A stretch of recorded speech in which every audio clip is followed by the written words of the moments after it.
ওই ওই, জানোস কালকে কি হয়েছে? কি হয়েছে? কালকে না আমার পড়তে বসতে ইচ্ছা করতেছিল না, এর জন্য আমি একটু পড়তে বসি নাই। কি? তুই পড়তে বসিস নাই? জানোস তোর এটাতে কত ক্ষতি হয়েছে? তুই যদি কালকে পড়তে বসতি তাহলে তোর কালকে পড়াটা হয়ে যেত না।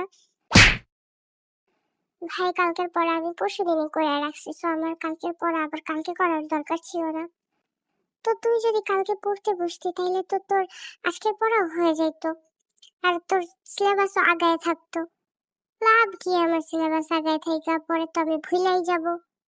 তো তুই যদি সিলেবাস শেষ করিস তাড়াতাড়ি তাহলে 2-3 বার রিভাইজ দিতে পারবি। তাহলে তো সিলেবাস শেষ হবে, প্লাস তোর পরীক্ষাও ভালো হবে। ভাই, এমন করে আমার পরীক্ষা ভালো হয় না। আমি যদি 3 মাস আগে সিলেবাস শেষ করি তারপরেও আমার পরীক্ষা ভালো হবে না। পরীক্ষার আগের দিনে তাও সবই ভুলা যাব। তাতে কি হয়েছে? তাও তুই সিলেবাস 5-6 বার শেষ করবি, তাইলেই তো হয়।